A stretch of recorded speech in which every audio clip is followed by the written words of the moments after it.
Hello, I'm SammyP. Welcome to episode 28 of my Let's Voice series for Pillars of Eternity 2 Deadfire. This is the series where I use the excuse of practicing my voice acting to justify playing video games. And if you enjoy the video, please feel free to like, share, and subscribe. It's a wonderful way to help the channel. If you subscribe and you click the little bell icon, you'll be notified when I put out a new video. And hey, if you're not enjoying the video, dislike button's right there. Constructive feedback is always appreciated, as are all comments, except spoilers.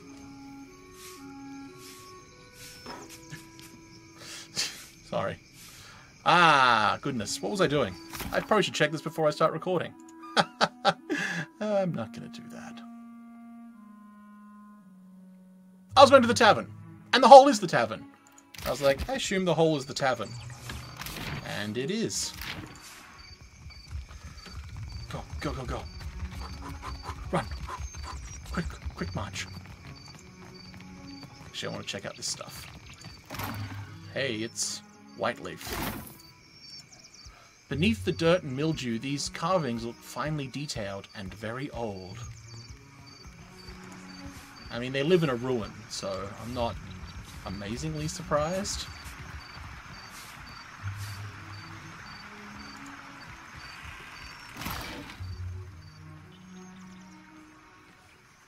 Vera Chiora? 25% crit damage. Damn.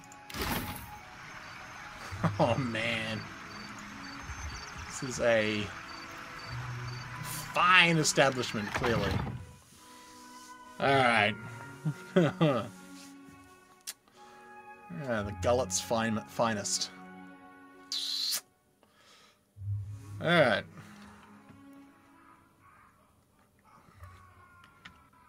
An ogre pirate.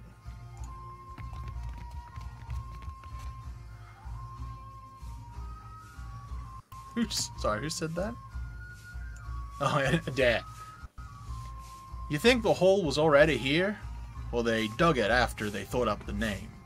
It's a good question, Adair. I don't know. Hot wind, what?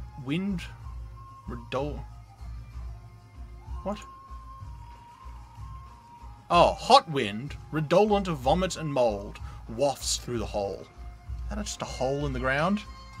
Oh! Thank you, pirate, for explaining to me why there is a hole in the middle of the ground in this bar. It's a spew hole. You go and you vomit in the hole, as was so aptly demonstrated. Ferna?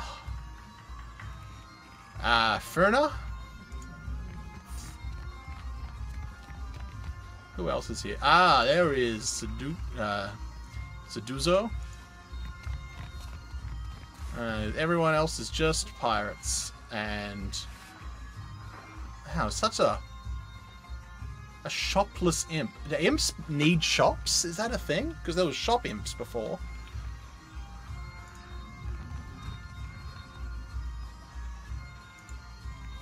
Wow, so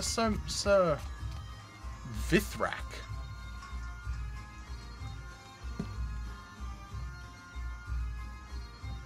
He's just like, just hovering, just chilling. Oh man, this place is.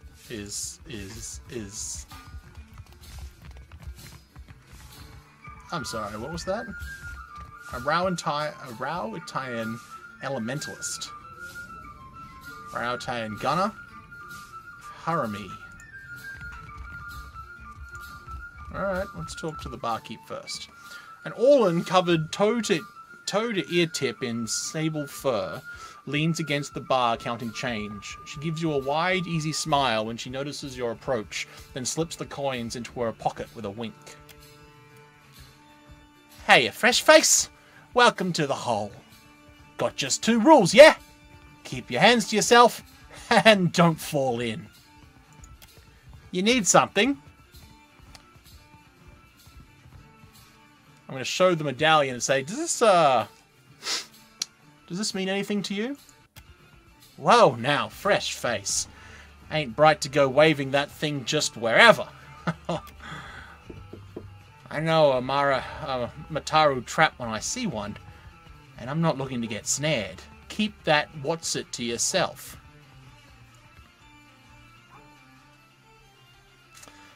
Let's try to be diplomatic to begin with. Look, I've been dispatched by the highest authority in Nekataka, so you can either comply or stand among the accused. It's your choice. All right, Captain Fancy Britches. No need to get your bits in a knot. Oh no, I got a minor negative reputation with the... I lost reputation with the Delver's Row criminals. Oh no, whatever will I do? We want to take that medallion over to Delver's Row, the black market. It's all tucked away in that game, please. I'm trying to do a thing here.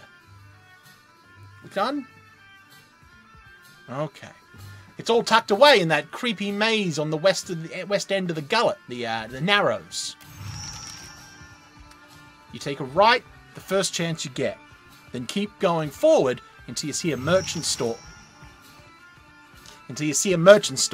Look close. There's a secret hallway behind a curtain there. And that's your entrance. I'm sure I don't need to tell you this, but all the same, you'd best watch yourself in Delver's Row. The crooks there will kill you just as soon as cheat you out of everything you own. If Dario doesn't gut you first. Wait, who's... Dario? Yeah, you stick around the gullet long enough, you might find out. Okay, well, what's the story with this place? The hull's been here so long... The hull's been here so long as there's been a gullet. Though it ain't always been mine. What's a neighbourhood without a place to get pissed drunk and lose your pants? So how'd you end up here? Well, it's a bit of a story, see? I was born here, right here. Fresh face, right on this counter. And I'll die here too, God's willing. I had some other questions. Of course! She spreads her furred hands wide, inviting you to continue. Well, I'd like to see what you're selling. What you need? Any provisions? Sure. Bert has cooked up the best grub the gullet has to offer. It's not actual grub, though. It's not actual grubs, though, probably. You're not picky, right? Let me know if there's anything that makes your stomach rumble. I mean, you have fine Adrian mead. Forgetful Night. 600 copper for a Forgetful Night. Enjoyed by many a brave tavern patron, this fiery libation of disparate liquors is tasty and potent. The formidable hangover it imparts, however, has caused many a hard drinker to swear it off for good. +7 morale. Wow. You have a stowaway stay, just free. Forger's Fancy. That's not terrible. Oh, those are just in.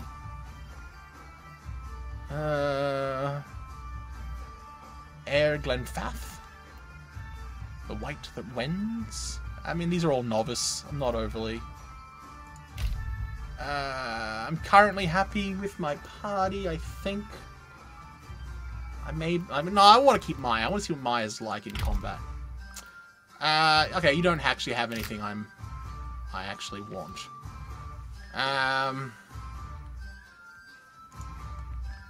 We could check upstairs. Actually, I want to see if this Virath, this floating guy...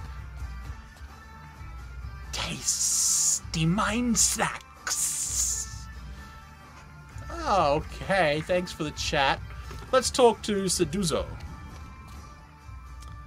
This Rawatian sits ramrod straight.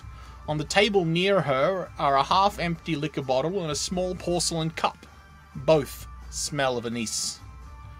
She looks like she's trying to blend in, but her unnatural stillness and her bright, spotless attire makes her stand out like a reef fish against the rocks. Her eyes find yours. Haramari! I am here, Seduzo Nui. Nui? Rautine word means big, often used after a person's name to indicate respect or admiration. Oh, there you go. Do we expect today a merchant from the living lands? Seduzo keeps her eyes on you even as she speaks to the soldier. There is only a brief pause. We do not. Seduzo Nui. The captain shifts uncomfortably. Then state your business quickly. I want to avoid another surprise. Am I from the living lands? I'm assuming she mentions living lands because that's where I said I was from. But how would you know that just at a glance? I'm not saying you couldn't. I'm just impressed, and I would like to know like what it is about you. I think that'd be really interesting. What is it about me that makes her immediately go, "You're from the living lands"? She glances around quickly as if she expects someone to jump out from another corner of the tavern. Did you cross paths with a man named Botaro? She stiffens. The one who threatened me? I shall not forget him. She raises her cup for another sip, scowling into the liquor. These Juana learn too many pretty words from the Valians. You cannot trust what they say. We had pretty words before the first ship landed on Roatai. Takeu purses his lips and balls his hands at his sides. Yes, but did you speak them with such deceit? Blah, blah, blah, blah. Yes, but did you speak them with such deceitful intent? Flustered, she turns away from Takeu.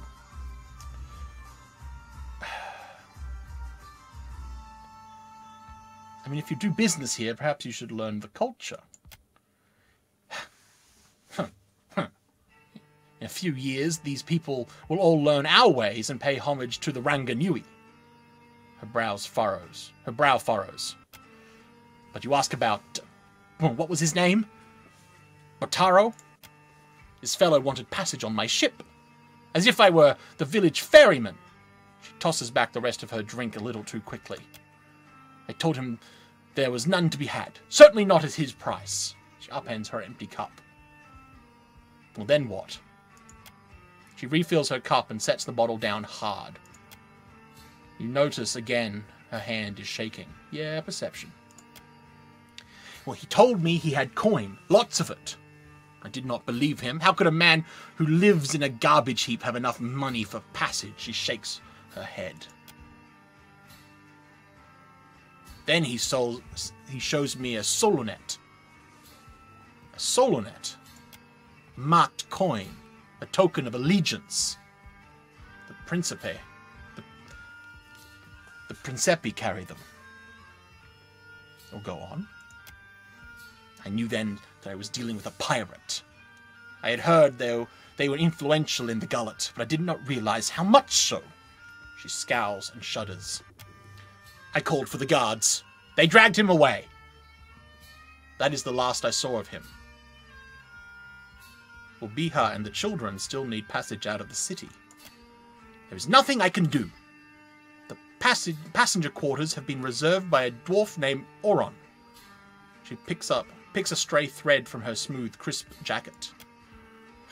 Why do you bring this to me?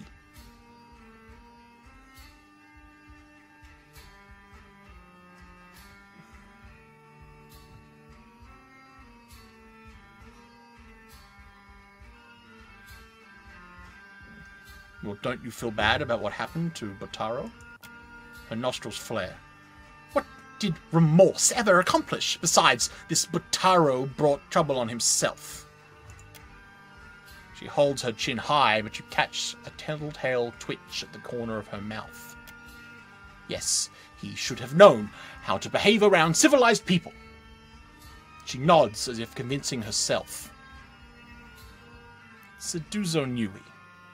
they have little here. Think of how they could benefit from Rauatayan culture. That must be the first time I've heard civil speech in the gullet. She nods at your use of the respectful suffix. And Maya appreciates it, but Takeu does not. Look, Takeu, calm down. I'm trying to help your people, and I'm being respectful to other people. You can't just get angry every time I use a Rauatayan suffix to a Rauatayan. Very well. I can take 3 more in the hold, but no more. Oron and his crew have reserved the berths. I mean, the children are very small. Surely you can take more. She shakes her head. I will already have to abandon crates of cargo to make room for these 3, plus the food and water they require. Okay, very well. Send them to me. The sooner we leave, the better. She shifts in her chair, looking around the tavern as if she expects someone to as if she expects someone to jump out at her. And tell me about Oron. Well, he and his people are Goldpact knights. Oron is particular. She looks at her crew and they nod in agreement. Perhaps that is good. He just finished a contract to guard the Valian Luminous Mill. I hear animancers are also particular. He is upstairs. Just do not interrupt him if he is arranging things. She and her crew exchange another quick glance. So what is your business with me? What do you do in Nekataka? It's your business. Nearly done, I hope. I sold a consignment of iron and cultural coral and will return to Rauatai with Volus, muckberries, and Ondra's stars. Ondra's stars? She shifts in her chair, tugging at her conspicuously clean and bright clothes.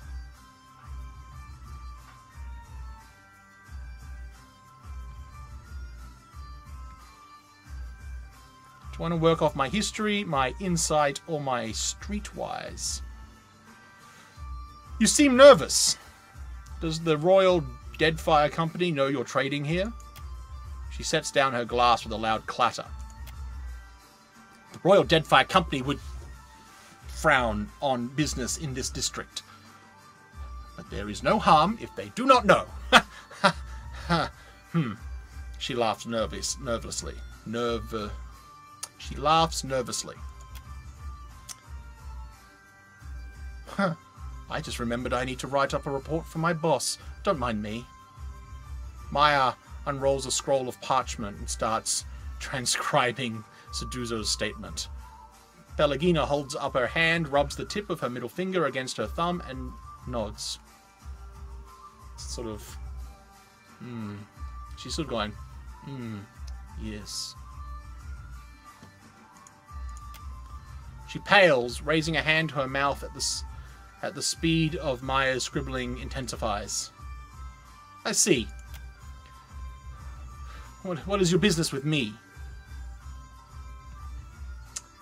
Farewell. I think I'm going to go talk to this Oron. Clearing her throat once, and then again, Maya raises her eyes to yours when you glance over. Oh, you wanted something, Captain? You were the one trying to get my attention. What? Me? Maya chuckles and crosses her arms. I'll go ahead and say it. You're halfway toward all right. Maya purses her lips and appraises you up and down. Just halfway? Is that really all? A captain is better than my usual slim pickings, which is a bunch of law college dropouts playing sailor. Hypothetically speaking, I mean. Wait, is she hitting on me? I thought she was complimenting the way I handled that situation. Oh! I don't know anymore. Oh, God. Have you ever... dumb question. But here I go anyway. Maya folds her arms and shifts her weight from one foot to the other. Have you ever gotten close to someone, even though it wasn't ordinary? She is flirting with me. Ah, good. Worked it out. We got there. Ha ha.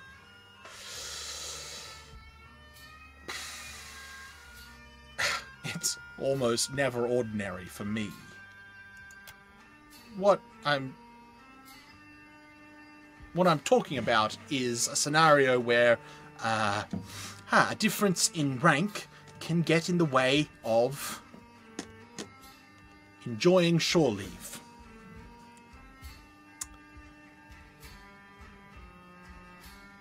I'm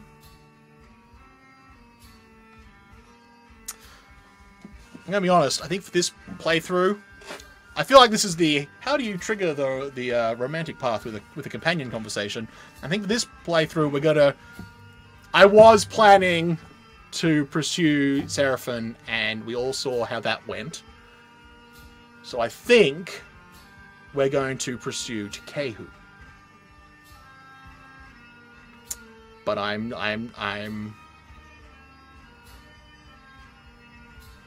appreciate her candor. And I feel bad, because this basically feels like the conversation I just had with Seraphine.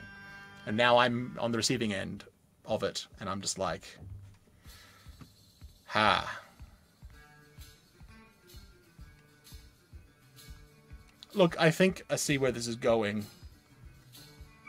Let's keep it professional, okay? Say no more. I'll give you some room to breathe. Breathe. Come on, Ishi. Maya clucks her tongue to summon Ishiza, pushing you to the periphery of her attention.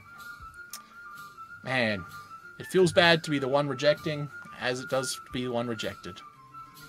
But I like that in both we kind of just laid it down. Having said that, it's interesting how quickly they come out with it. That she's just like, hey, look.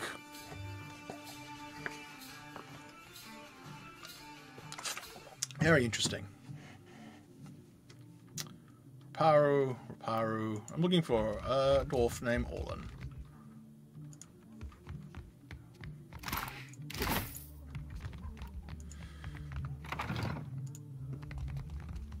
Actually, can we... No. Oh. Goldpact.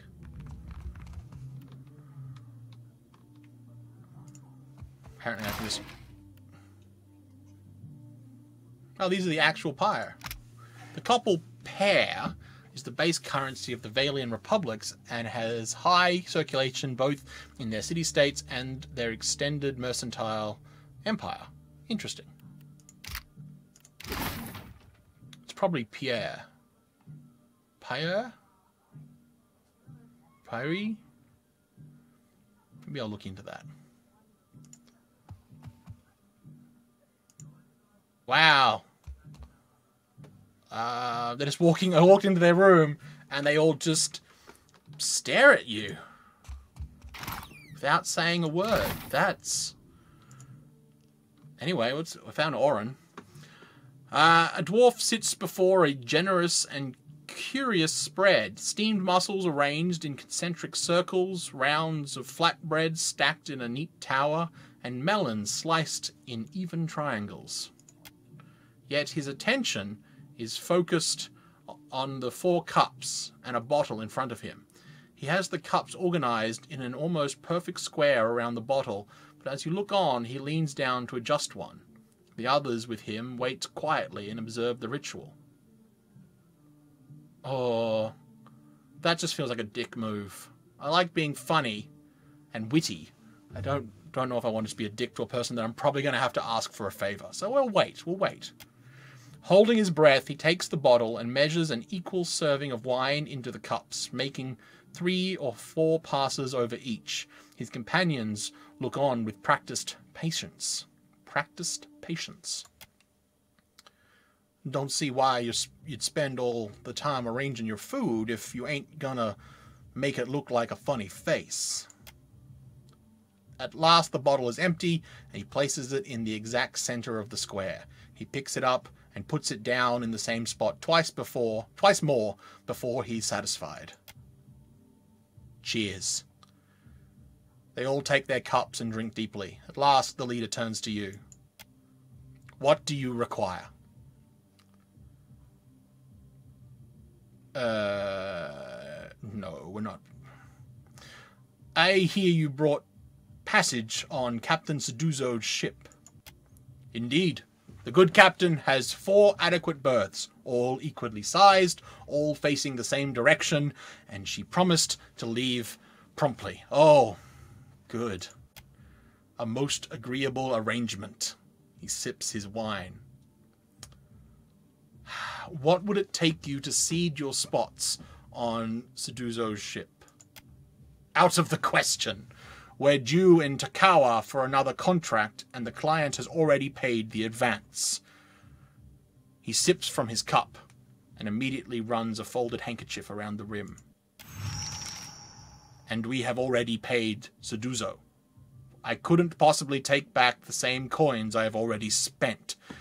Oh, he shivers with dread. This is going to be possibly harder than I expected.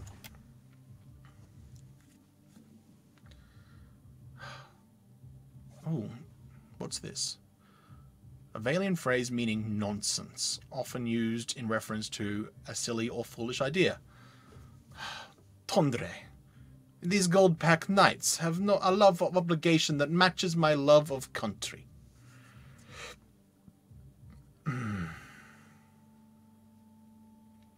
Got intellect.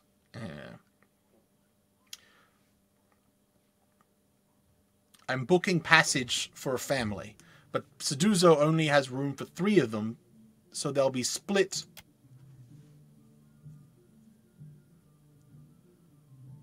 His hand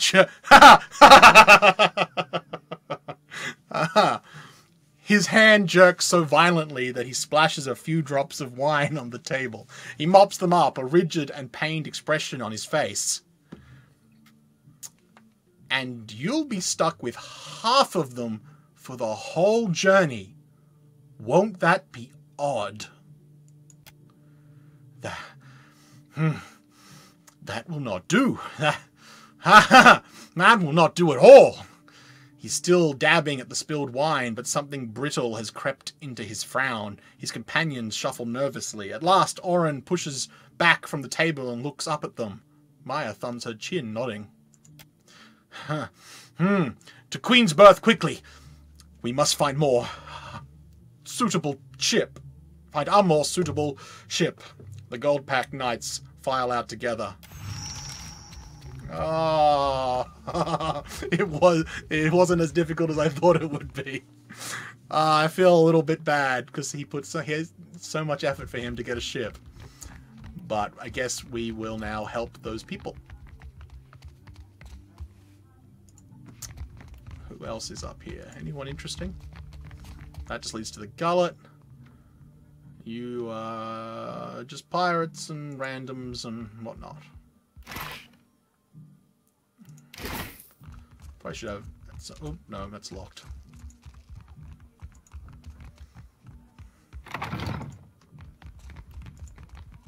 Wow. What? That's interesting. I didn't expect that kind of gear to be in a place like this. Anyway. Well, now that we've abused a paladin's OCD...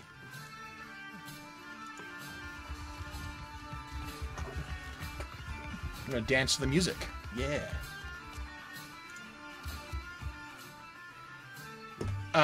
Oren won't be traveling with you anymore. She eyes you suspiciously, the soldier with her shrugs. That is convenient for you? But never mind, if there's trouble, I'm staying out of it. The berths are paid for. You can send your friends as long as you promise not to make trouble for me. She glances from side to side, checking to make sure no one is listening. Just do it soon. I don't want any mess you've made to spill onto my decks. She looks at her crew and makes a twirling motion with her finger. Well, farewell then. think if we do it quickly, I can get back to Bihar before we wrap up the episode. That'll be fine.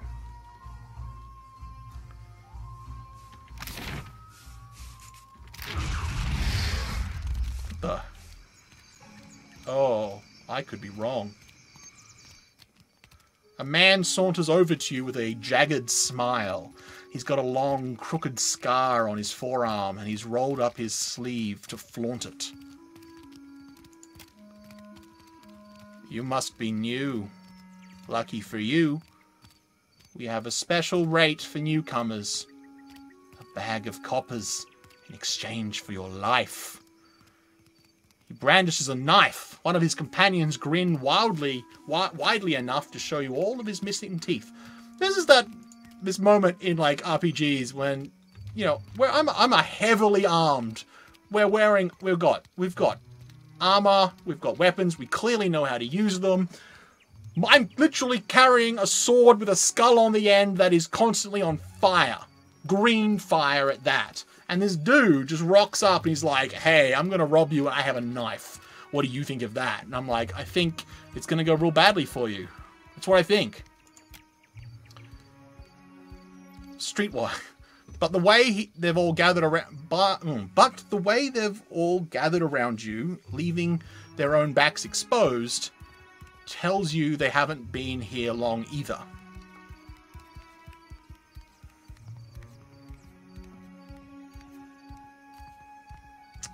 Man. So we can bluff.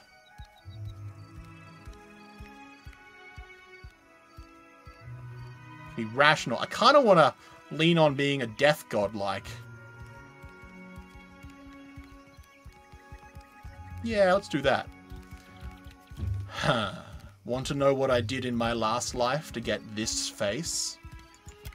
He swallows audibly, looking at the twists and ridges of your flesh. Thugs look at one another and exchange a few panicked whispers. It seems we've made a mistake. Forgive and forget, no? He smiles, backing away. They hurry off and disappear back into the crowd. Man, it's just up and down being a godlike. A death godlike in particular. Okay, I still think we'll go to Bihar's home.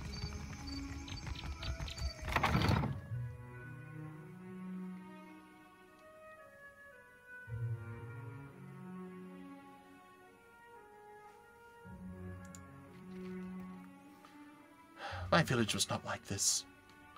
Why does Queen Onakaza not send the foreigners away? Did you know Bataro was working for criminals? Of course not. He worked on the docks. I'm sure of it. Her face flushes with shock. He showed Suduzo a sulanet. Please, no more. She holds her hands to her ears, backing away from you. As you say.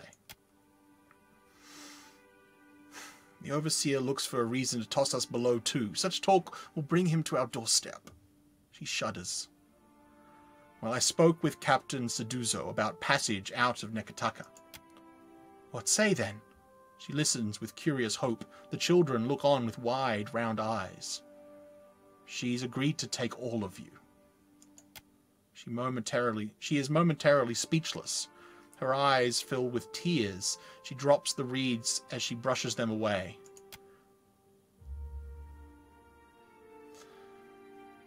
Maybe Rawatai will teach you a thing or two about cleaning your rags properly. Wow, seriously? Seriously, that's what you're going with. Damn it, Maya. I want to like you.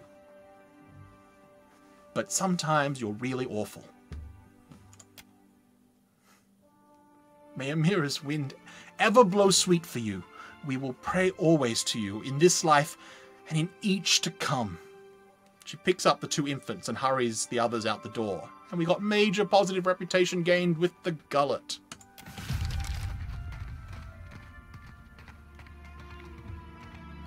Feels good.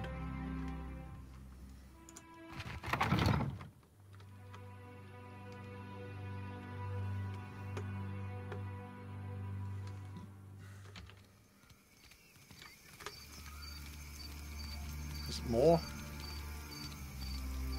What's happening? Oh, come on. Ah, I just wanted to do one thing before I ended the episode. A cloaked messenger, you say? Hirschwaldgeist. You've caught the eye of someone important. The cloaked figure sidles up to you, hidden behind a raspy whisper and a long drooped hood.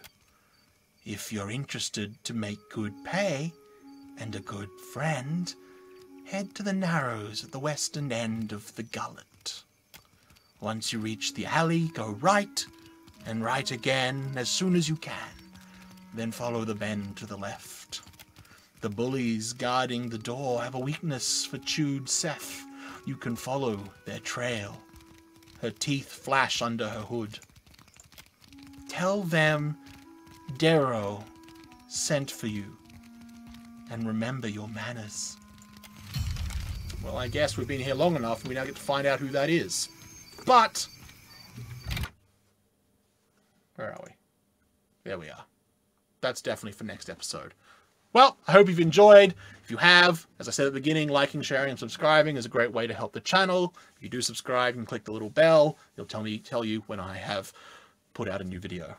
Otherwise, I've been SammyP. I hope you join me for episode 29, when I guess we finally get to go to the black market. Until then, I don't know where I'm going with this. Come watch the next episode. It should be fun.